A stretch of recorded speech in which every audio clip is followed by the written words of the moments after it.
This is David Shepard, and you're listening to Mike Delivers with Mike Biseglia. Now, I've known this guy for 8 years. We're both producers at CBS Sports Radio nationally. This guy was a morning producer, an afternoon producer. He's worked with Jim Rome, Greg Giannotti, Brian Jones, Mark Malusis, Taz, Zach Gelb, and about 1,000 other talents at CBS Sports Radio. This guy, despite being a Brooklyn Nets fan, is a founding father of CBS Sports Radio nationally. And when you listen to him, he's so wise, he's such a sage, that you feel like you're listening to a father.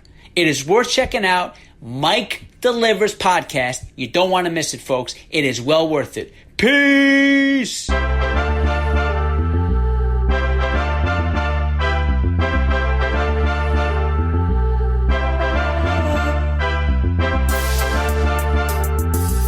Welcome inside Mike Delivers from his wife's 2017 Toyota RAV4. Here's your host, Mike Biseglia.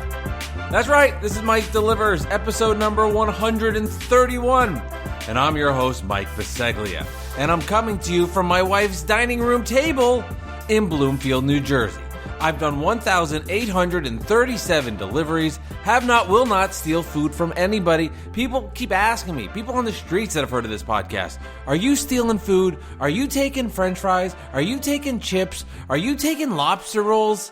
The answer to that question is absolutely, positively no. I have a 100% satisfaction rating on Uber Eats, which means I have 100 thumbs ups and 0 thumbs down, and I'm really kicking some ass with my Uber Eats deliveries. I said I'm coming to you from my wife's dining room table and not my wife's 2017 Toyota RAV4. That's because it is disgusting outside. It's raining cats and dogs, and I feel uncomfortable outside with the noise factor. And I don't want you to hear that ambient noise. I know it actually, I think it was episode 1 or 2, there was rain coming down. But for this episode, I've come inside into the dining room table. Does it mean I'm selling out? I don't want to say no, but as I record this, maybe I am. And now I'm feeling a little awkward about this episode, number 131. Great introduction, great cold open, and yes, I am one of the founding fathers, as you heard the fantastic cold open from that guy, David. Little much. He went a little long. Anyway, founding father, so it got me thinking CBS Sports Radio, who's on the Mount Rushmore, and this is such a good sports radio topic, and I'm getting a little too inside baseball here, but that's fine, I kind of want to do this. Who would be on the Mount Rushmore of CBS Sports Radio behind the scenes people / update anchors? I'm not going to include on-air hosts. And the people I've come up with are myself. I've got to be on there. I know I'm not there anymore, but I have to be on there. I have to. Michael Samter, Andrew Bogus, and the fourth one, debated this for a little bit, went back and forth. I actually went to some people that have some clout in the organization and would give me a good answer, and we came up with Peter Bellotti. So there you have it, the Mount Rushmore of CBS Sports Radio employees. Fun interview here coming up on episode 131. I'll be speaking with Spen Harris. I was on Spen's podcast, Fireside Nets, with Spen and Nick. So Spen is a huge Nets fan, but also you have to check him out on Instagram, foodiesnfixins. Foodies, the letter N, and fixins. This guy is obsessed with food, and you know me, I love people that are obsessed with food. So he's gonna come on in a little bit. We'll talk about being obsessed with food, and then we'll also talk about my stories from the road. He'll join me as I share my stories. We'll get his input and what he thinks about them. I do want to say, before I even get to some stories from the road, I'm starting to feel like an NBA star a little bit when I get out of my car and I go to the restaurant. Let me explain what I mean by that. So I'll get out of the car and then I'll have to, let's say I park in a Chipotle and I have to run 30 yards to the car. I'll get out and start jogging, and what I've done is I pretend like you're an NBA player coming out of the locker room, coming out of the tunnel and running onto the court, and all the fans are there cheering you on as you get ready onto the court. That's what I feel like now when I run to a restaurant. I'm trying to psych myself up and make me feel like I'm a lot more important than I really am, but that's what I've been doing. All right, here is your all-stars. Mike Delivers. Hey, coming out. Hey, go to the Jersey Mike's. Hey, I'm here to pick up the sandwich. But these are the little things you have to do to trick yourself when you're a full-time fucking Uber Eats driver. Let's get yourself a little motivated. Get yourself a little pumped up. Maybe on the downside, though, this is a totally off topic, going in a different direction, is security guards at apartment complexes. This has not been a good week for me and these security guards at these complexes. They're driving me fucking crazy.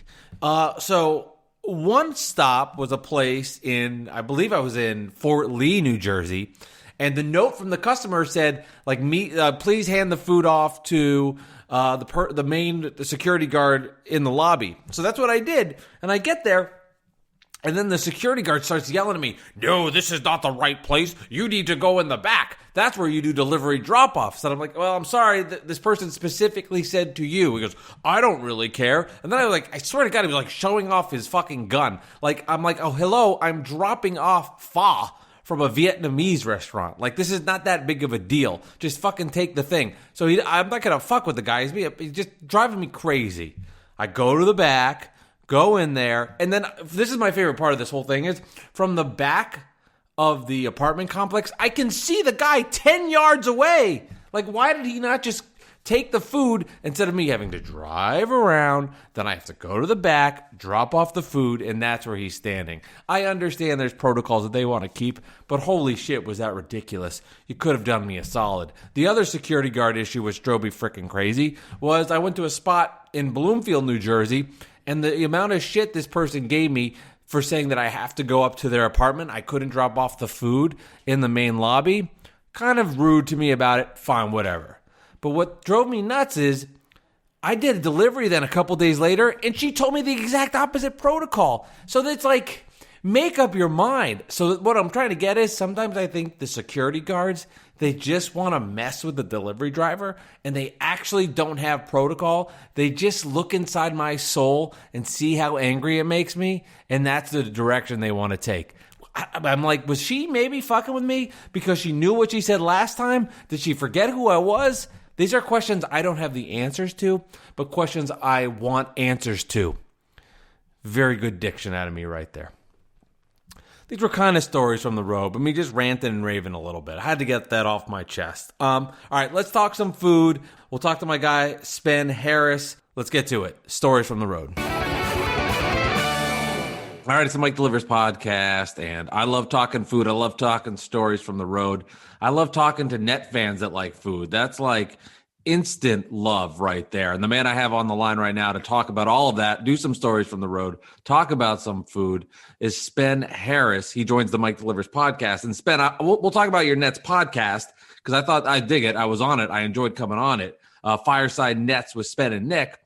But I have to say, your Instagram page is incredible. Foodies and Fixins. That shit, that is fire right there. And you could go on 7 to 8 minutes, I want to say, of maybe a little longer, depending on the day. I'm obsessed with your Instagram page. It's amazing. Yeah, you bring up my Instagram. And Mike, thank you for having me on. I was going to ask which one, because I run a ton of Instagram accounts. I run one called Spencer Sings, where I literally just sing. That's the whole I didn't Instagram. know this. Yeah. Oh, yeah. Check it out. Spencer_Sings. I'll play a song on YouTube, the karaoke version, and I'll sing it. And do I have a great voice? Absolutely not. But you know what? Some people they need more song in their life. And something that everyone needs more in their life is pictures of food. And, a few years ago, me and my girlfriend, we love to eat. And I said, why not create like a couple's foodie Instagram? So that's what we did. Yeah. It's called Foodies and Fixins because some of it are pictures of food that we go out to eat. And some of it are fixins that we create in our kitchen. So just a ton of different food pics. Most of it's unhealthy. If you're looking for like your nutritional, healthy foods, you probably should follow another account because that's not us. No, it's fun. I highly recommend anybody that's listening to this podcast that you go check it out. So I'm going to do stories from the road. I'll have you react in a second. But I do want to say this because this is fascinating. So you have this like list that you put together on your iPhone. And anybody that has an iPhone knows you have a notes section. And on this notes section, you have a list of like every restaurant in the history of New Jersey, every place to go, everywhere to eat. Your list is incredible. Now, I clicked on it at first and I thought, this is a mistake by me. I thought it was just a couple of pizza places you recommended. Then I realized it was like a 17-page report that was more detailed than the JFK assassination. I was like, oh my God, you've got lists of Chinese restaurants, Korean barbecue, pizza places to go to with certain styles. That list that you shared to me, I think you could monetize that. That was incredible. Yeah, thank you very much. So I've lived in Bergen County, New Jersey, my entire life, right? 27 years. Yeah. And I happen to have two parents that are obsessed with food. I mean, if you ever saw my father, he's a great guy. He's not a small guy, and you can tell he likes food. My mother, one of her favorite things to do, Mike, and I kid you not, is go on the internet and research every single restaurant that opens in the tri-state area. Yeah. Anywhere in Bergen County, Hudson County, Essex County, my mother, Randy, is on top of. So I kind of gained this love for food from them. And since I pretty much got a car in high school, I've just been like listing every single place. And you mentioned that the list starts with pizza. Pizza is my number one food. If you tell me I can eat one thing the rest of my life, it's no doubt pizza. And there are a ton of different kinds of pizza. People think that pizza is pizza. Pizza is not pizza. It can be Neapolitan pizza. It can be brick oven pizza, wood-fired pizza. You have your bar pizzas, your thin crust pizzas, your deep dish pizzas. I mean, the list, Detroit style, the list goes on and on and on. So for me, and I wrote an article about a year and a half ago, the top 25 pizza places in North Jersey. If you search that exact title on Google, you'll find my article. I'm filled with all these different food tidbits. But it got to the point where, I probably go to maybe like 200 restaurants a year, whether it's takeout or I'm eating there. And I just figured, let me keep a list of this. People like Mike might want to see it. Yes. I'm going to want to reference it. There are days where, I don't know what I'm going to eat for lunch. So I wake up at 8:30 a.m., look at the list, and I say, what do we got today? We want Chinese, we want Mexican, we want Thai. Yeah. We feeling Mediterranean? What are we feeling? So it's pizza up here. It's everything else below. But if I'm not eating pizza, I mean, I'm still eating some really good, authentic American, Chinese. I mean, you take your pick. Yeah. I'm big on Chinese. I happen to be Jewish. Jews love Chinese food. Don't ask me why. We do. You're right. I know you're an Italian Jew, which I love about you. Yeah, right. I wish I was Italian. I'm your dream. You're my dream. But yeah, man, that list is it's definitely a comprehensive food list. Yeah, I loved reading it. I really do. Like, it's a great read. I'm not kidding. I wish.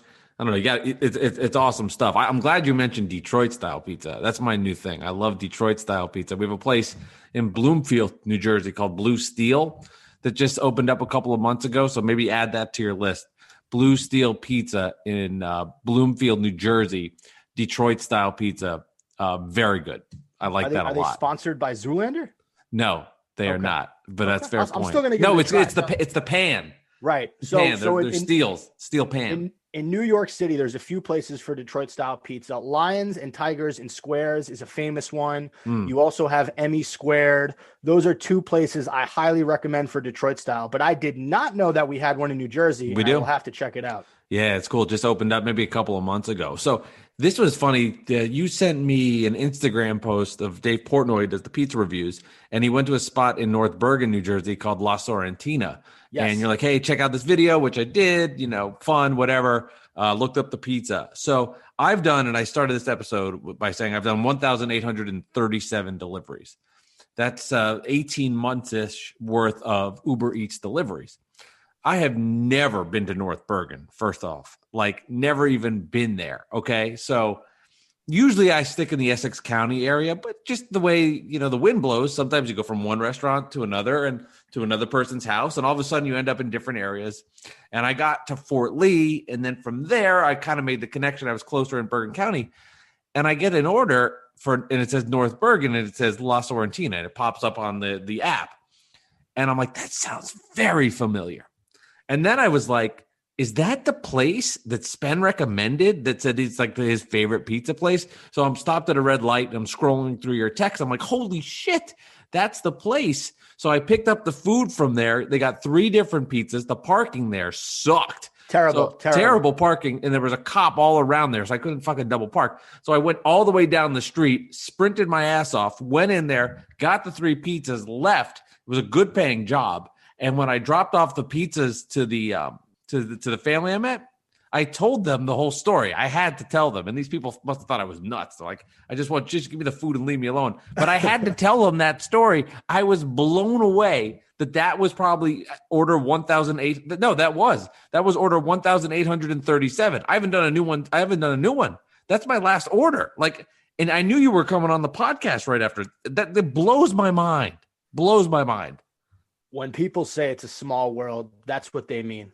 I mean, if you and I don't meet very recently, if you don't come on Fireside Nets, if I don't know that you have a podcast about Uber Eats and food, you're not getting that information from me. It's just like any other delivery. Yep. I sent you the video. I told you how good it was. And by the way, Sorrentina, and I want to correct your mistake. It's not my favorite pizza place. What did I say wrong? It's my parents' favorite pizza place. Oh. And that's saying something because they do not eat a lot of pizza. They consider themselves healthy in their old age, but they love Sorrentina. And I'm on Yelp right now. It's got 4.6 stars out of 5, 1,077 reviews. So you know that's legit. It's delicious, man. And the great thing about Sorrentina is it's not just pizza. There, my girlfriend's family didn't even know they had pizza. They would go there, they'd get the Italian food. They have a delicious grilled chicken avocado salad, and it sounds so simple, but it's so good. And they have the classics. They have some different alternative dishes, but you don't have to go there for the pizza. They just happen to have amazing pizza. Now, I think that Portnoy might have gave it a 7.2 or 7.3. I think he totally botched that review. It's a 9.0 at the very least. Okay. Yeah, it's on my list now. I was like, after doing this drop off, I'm like, I have to try this pizza. And I've never taken a slice, or I've never taken any food from anybody. I thought about not taking food, but it did cross my mind at this point, like, let me at least see what it looks like in person. I've got this in my car. You're in my car. What are the chances that this masterpiece is in my car? I didn't look at it though, because what if I couldn't get the box back in? I was like, I don't want to deal with that. But I came close to looking. So that is on my bucket list of places I now want to try, which is crazy. How did the family react when you told them the story?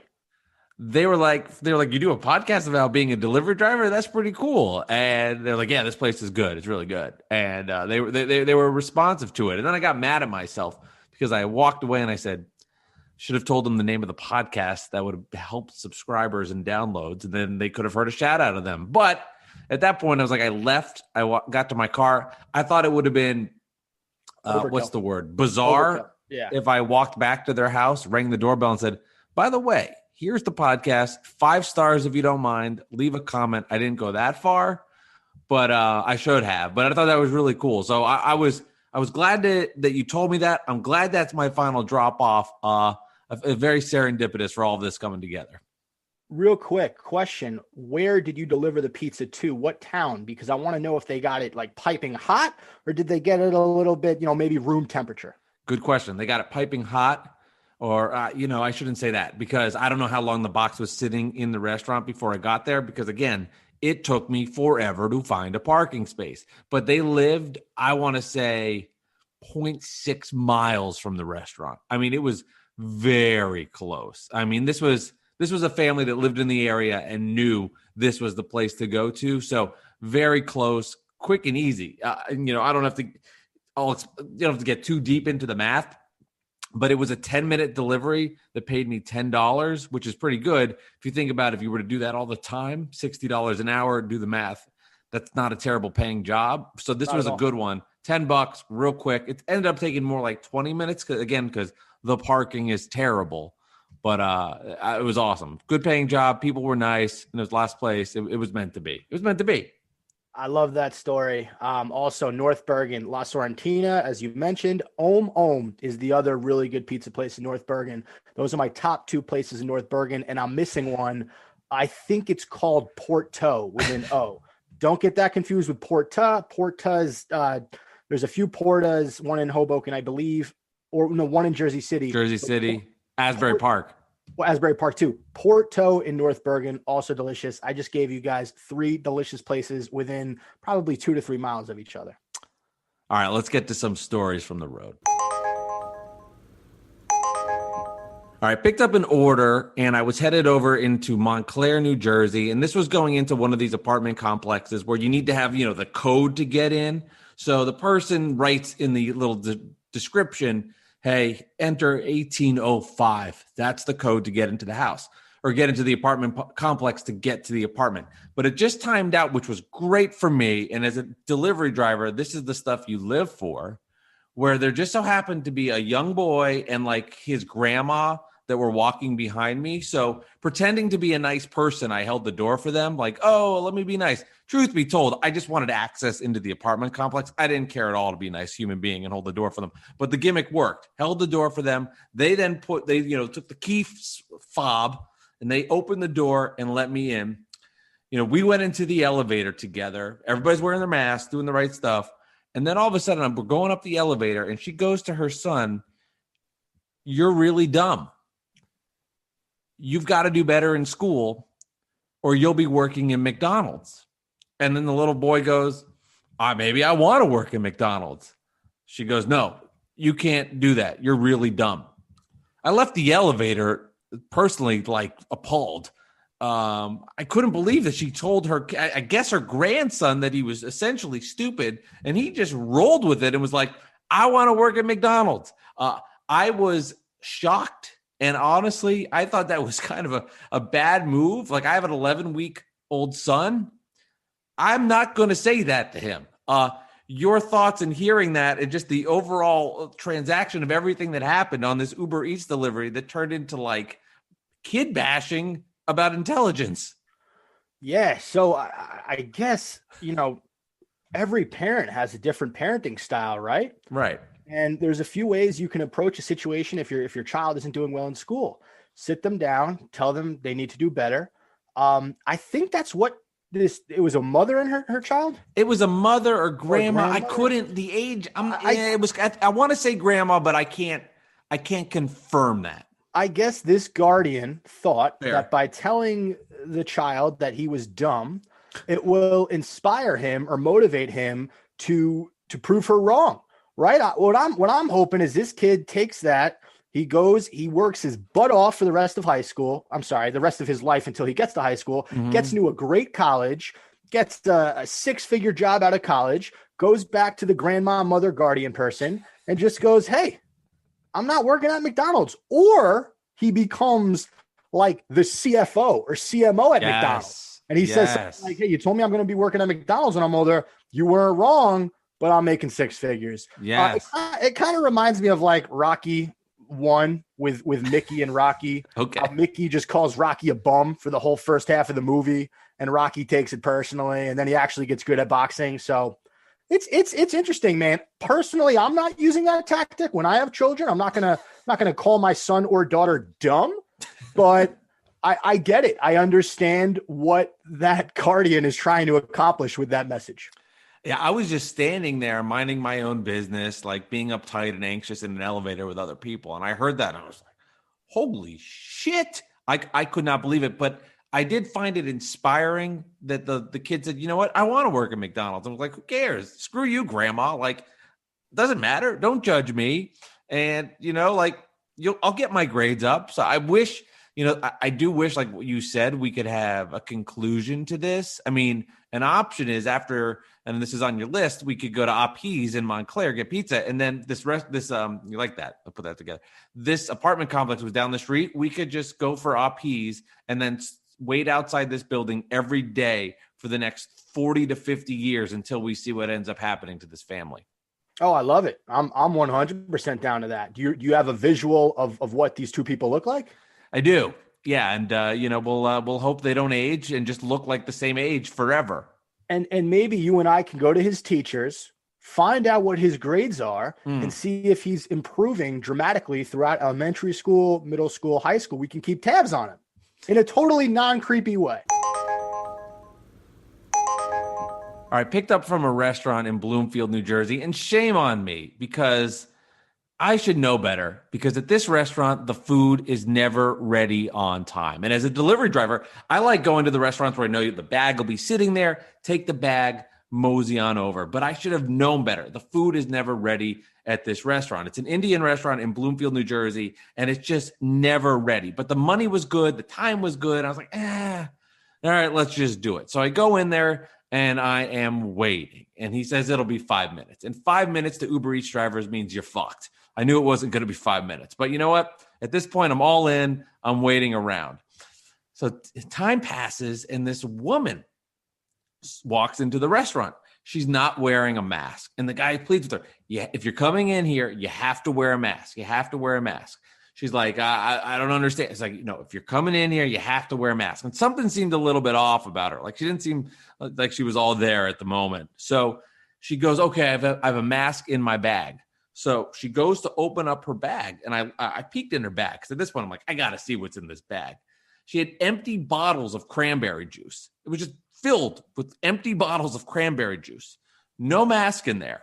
But she puts her shirt up over her nose, picks up a menu to look at for because she wanted to come in. I don't even know if I explained that properly. She goes in, she wanted a menu. He wouldn't give her one because she wasn't wearing the mask. She gets the menu and then goes back into like the vestibule area, kind of like the in-between area from the outside part in the restaurant. And she's just peeking over the menu and she's going to order something. So more time goes by, finally get the food. And now I'm about to leave. And now I'm like, I've got to see what this woman's reading. She's standing in this area. She fell asleep standing, reading the menu. I left because I had to go leave to drop off the food. But I'm like, did she ever order food? Did she just want to get some shelter in the moment? Was she legit tired? Like, what the hell just happened that this woman with empty cranberry juice was now holding a menu at an Indian restaurant standing? And that's all she was doing as she passed out of sleep. Was bizarre. Yeah, a few takeaways I have from that story. It sounds like she might like Ambien. Maybe she thought it'd be a good night to take some Ambien and go get Indian food, but I guess she didn't realize how Ambien works, and it's a pretty strong sleeping pill. The other thing I was thinking of, with all the empty bottles of cranberry juice, is that a cure for coronavirus? Or is that a way to cleanse yourself and make sure, like, do you walk in somewhere without a mask and then when you leave, you just pour cranberry juice all over your head and body, and this way you're safe and you can't get the virus? I mean, or if you drink it, maybe you drink it and all the germs from COVID-19 just go away. Like, that is more perplexing to me than the sleeping thing, because I actually don't like cranberry juice. I'll drink it with vodka. If it's the only thing in my fridge, I'll have it with a little ice. But if you're going to get a juice, you're getting apple, you're getting orange. Hell, man, get grape juice. But you're just casually drinking cranberry juice. I don't know. And you're sleeping in the middle of restaurants. I don't know. To me, it sounds like a really interesting woman that I would like to get to know more. Well, we could plan this now, because the Detroit style pizza place that I talked about earlier on in this episode with you is probably a quarter mile away from this restaurant. So we could do the same thing that we've just done with the young kid that we're going to help support and make sure that he becomes, an astronaut. We'll do the same thing. We can just stand outside of this restaurant and see if this woman comes back and try to set you up. I think you have a girlfriend. You talked about it earlier about the, your food pictures. But if you're going to leave your girlfriend to hang out with the woman that drinks cranberry juice and falls asleep standing, I can set that up for you. That would be incredible. And now all these thoughts are racing through my mind. Maybe she's a dip user, chewing tobacco. Maybe she's spitting in those empty cranberry juice bottles. I can't think that the sleeping thing is so odd, right? Was she that bored of reading the menu that she passed out? Like what happened there? I'm going to tell you this, Mike, when I read a menu, I am fully awake. If anything, I'm more awake than I was before I started reading what's on the menu. So, wow, just that one perplexes me to the max. And I would just like to get to know her, because you got to have some balls to do all three of those things, to walk in without the mask. I mean, it's a stupid decision, but you kind of know you're going to get yelled at. So whatever, kudos to her for having the stones. And then the sleeping and the cranberry juice bottle, that's the trifecta right there. All right, went for a pickup in a restaurant, and I walk into the restaurant and there's nobody there. and I see somebody that runs the restaurant is talking to another human being, another person. And this person that he's talking to clearly doesn't work at the restaurant. So I'm impatient. I just like, come over to me. I want my food. But then I notice that it's an exterminator and they're having a conversation and he's holding mouse traps in his hands. And he's like talking to the guy, where do I place them? Where do I place them? But you can see the guy who runs the restaurant like, get away, put him down, like freaking out because he knows that I'm coming in there and seeing that they need to put mouse traps in the restaurant. Now, I had somebody reach out to me that actually owns a restaurant, and he said that it's protocol for these places to have mouse traps actually in the kitchen. Now, they're not supposed to be seen, but it's just because it's just the protocol that you have to do to be safe and cleanly. But still, the optics of me coming into a restaurant, picking up the food, seeing this guy with mouse traps giving no shits, like yelling to the restaurant, I've got the mouse traps, and the other guy trying to poo-poo him, shush him away was incredible. And all I could think, and I just wanted to do this, and I'd love your thoughts on this, was like, I just want to take this food, drop it off to these people and be like, here's your meal. Just want you to know that when I picked this up like 15 minutes ago, they were installing mouse traps. Enjoy your dinner.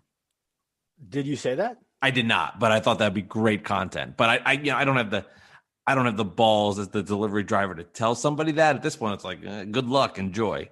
They also might hate you for that and leave you a shitty rating. So you're kind of there's some things you're risking there. I guess two thoughts come to mind. So I'm going to start with, are you familiar with the show Nathan For You? No, I'm not. Oh, it's an old show on Comedy Central. Basically, the premise is this guy shows small business owners these different strategies on how to improve their business. And all the strategies are absolutely bizarre and outrageous and ridiculous. Right. So he works with an exterminator. And basically, they want to try to win a bid at a hotel. So they tell the hotel that they're going to test out this strategy where they disguise the exterminator as something completely different. And he brings in all the equipment, everything in like basically it's a huge box and there's a trophy on top and they're pretending that the hotel won an award, but really they're going to go exterminate the rooms. Right. So my solution for this guy in the Bloomfield restaurant is go in with some type of disguise, or if you're going to talk with the owner, maybe leave your equipment in the car. I mean, come on, have a little self-awareness there. This isn't a hotel. It's not a school. It's a freaking place where people go to get food. Yes. So you just try to disguise a little more. I feel like I want to reach out to those people you dropped the food off and let them know, like, guys, I don't know if the food was good or not, but that place has rats. And you probably shouldn't order from there again for the immediate future. Those are my two takeaways. Brilliant takeaways. Great perspective. That my answer to that is like, I wish I had you as a sidekick in the car to give me this kind of advice. Then when I go to drop off the food, I would be like, this is my guy. He's going to let you know what's happening. Here's the meal. I'm the official Uber Eats driver, but this is my guy. Spen, do what you got to do. So you're the good delivery driver. I'm the bad delivery driver, right? You're like, enjoy your food. It was great meeting you. I'm the guy who's like, hey, there were rats in that restaurant. You guys are probably going to get sick. Enjoy your meal. Good cop, bad cop, Uber Eats drivers. Exactly. That's the gimmick.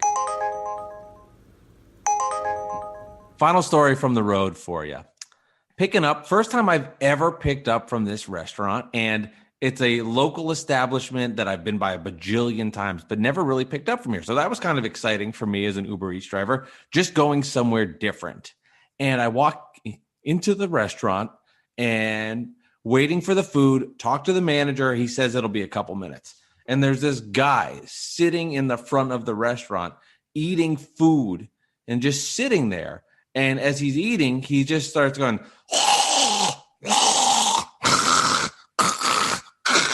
and then he starts like spitting up everywhere, making noises. And I'm like, okay, something's going on here. And that's fine. But why is he sitting in the front of the restaurant making all these noises?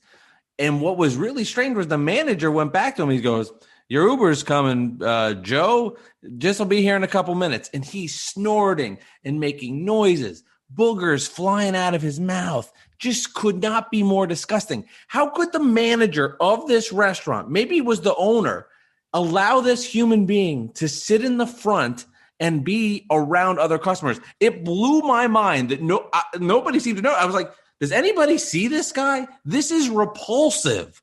I can't believe that the person here wouldn't give a shit and just let him stay there. It blew my mind. It was wild. Another weird one. I'll tell you why, Mike. Because he's a local. He's a recurring customer. He's someone who goes there a lot. That's why he was able to make bizarre, disgusting, vomit-esque noises. That's why the manager didn't give him any crap, because he goes there a lot. And I have, a quick similar story. I picked up a pizza from a place called Patsy's in Patterson. I heard they have one of the best bar pies in the state. So I drove over there. It's like 1 o'clock on a Tuesday. Go inside, and there's one guy in the restaurant. He's all the way in the back. And I'm speaking to the cashier. I go, hey, I heard this pizza is really good. The customer hears me and goes, best pizza in the state right here. And he starts having a conversation like 20 feet away from me. And I'm thinking the only reason that the manager is allowing this is because this guy must be here every single week, dropping 50, 100, 200, whatever dollars on his food. So it goes back to my original point. The reason that guy is able to act like a complete wackadoo is because he goes and eats there a lot. So locals win. Basically, locals can get away with pretty much anything. I don't want to say everything, but pretty much anything if you're a local.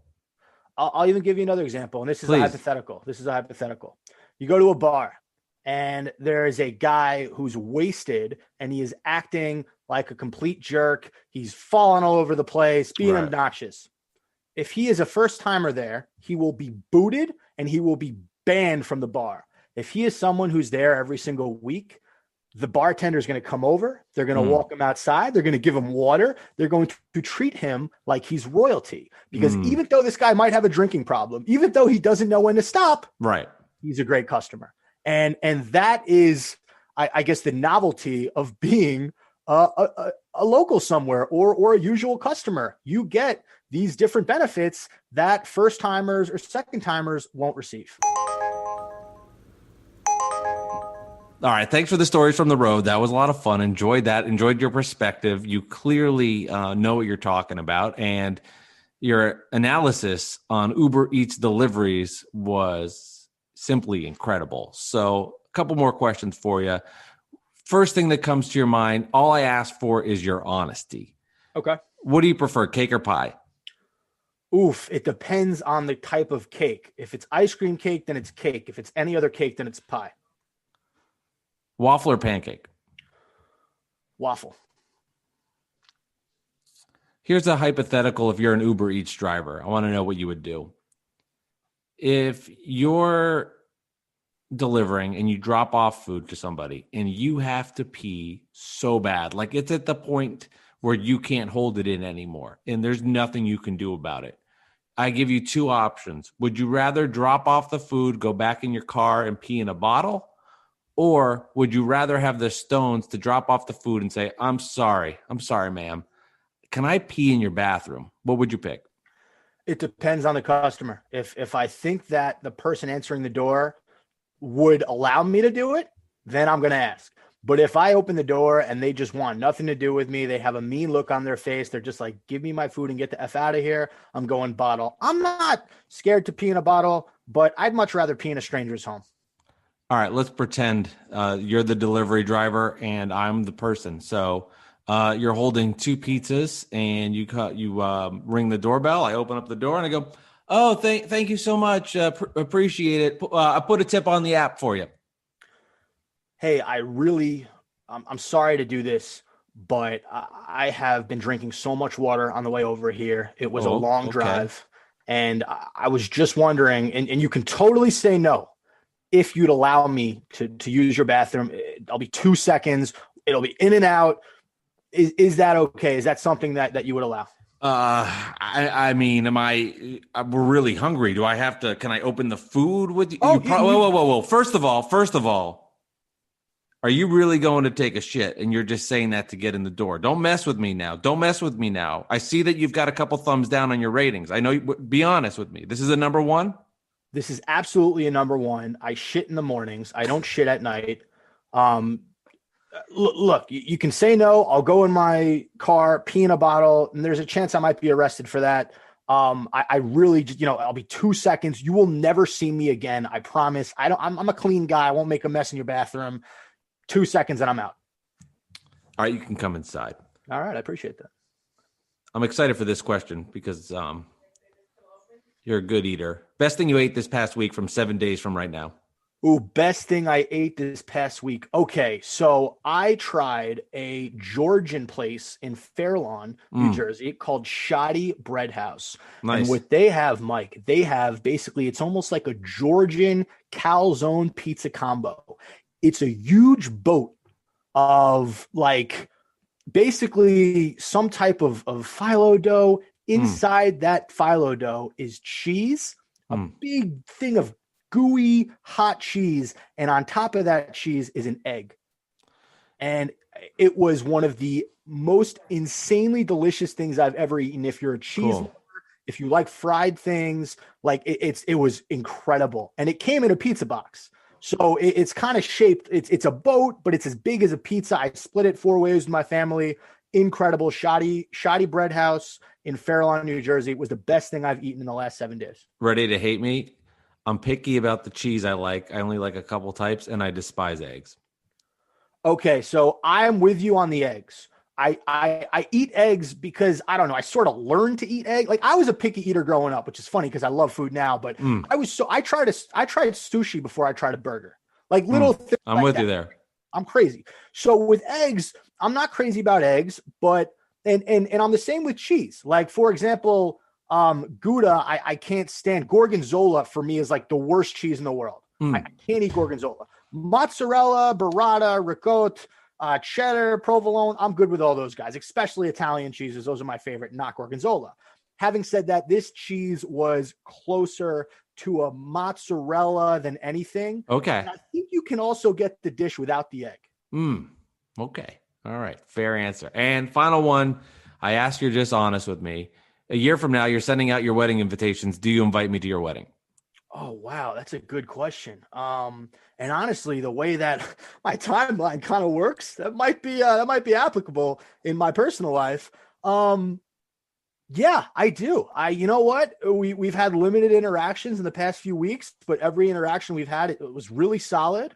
My brother, Nick, who I do Fireside Nets with Spen and Nick, he loved you. And I'm not going to lie to you, Mike. He was a little bit jealous that you asked me to come on and not him, which I'm totally okay with because I'm the cooler of the two brothers anyway. So the answer is yes to your question. I'm 100% inviting you to my wedding if I have a decent-sized wedding. Spen Harris, thank you for coming on the Mike Delivers podcast. Highly recommend checking out all of your content on Instagram, the Nets podcast, Fireside Nets. I'll put all of that in our show notes as well so they can check it out. Thank you for coming on the Mike Delivers podcast. Live to eat, don't eat to live. You're welcome. Thank you, Spen, for coming on the Mike Delivers podcast. I love talking food, I love talking nets, and I love talking food delivery, so I enjoyed our time together. Make sure you do check out Spen's Instagram account, foodiesnfixins. Also, check out his podcast, Fireside Nets with Spen and Nick. I enjoyed going on their podcast, so if you like what you heard, and I know you did, from Spen, check on out, go over to his podcast. You can see me spit some knowledge about the Brooklyn Nets, which was a lot of fun. Don't forget as well, check out the Mike Delivers Patreon page. A lot of fun on that. Right now we have on there the local food versus the chain restaurant spaghetti with meat sauce. I put my wife's pantyhose around my eyes. She fed me spaghetti with meat sauce from the OG, the Olive Garden, in a local spot in town. Which one did I like better? Head over to Patreon. You can find that. You can check out all of that as well as, at this point, 40 episodes cataloged on the Mike Delivers podcast, and they're on video as well. So check that out, guys. Patreon.com, Mike Delivers. Episode 132 will drop on Thursday, and we are at a new month, people. The month of December means one thing and one thing only: burgers. It's Burger Month, and my wife and I kick it off with the burger from Smash Burger. I'm really excited for this month because I think there's a lot to learn. My wife and I talk about this on the Patreon page. our favorite month was Taco Bell month because of how much we learned. And I think that was really fascinating from a selfish side. So from that perspective, the learning. I'm all about learning, kids. Learning how meat tastes. That's what I'm all about on the Mike Delivers podcast. Episode 132 will drop on Thursday. Thank you again to Spen Harris. Don't forget to check out his podcast. I highly recommend it. If you want more information, that is in the show notes here to the Mike Delivers podcast where you can find that. And yes, I'm a founding father at CBS Sports Radio. Put my mug on the Mount Rushmore of CBS Sports Radio employees. Maybe we should put that on Twitter. I wonder if people would have fun with that. That could be an interesting way to create a little buzz. You can find me on social media at Mike Delivers Pod, on Instagram, Mike Delivers Pod as well. Find me there. Thank you to the beautiful noise. They're the music you hear in the background. They are the soundtrack to this podcast, and Mike Delivers would not be the same without them. Episode 132 comes out on Thursday. We'll see you there, guys. We'll see you for some burgers. And maybe beer if things go well.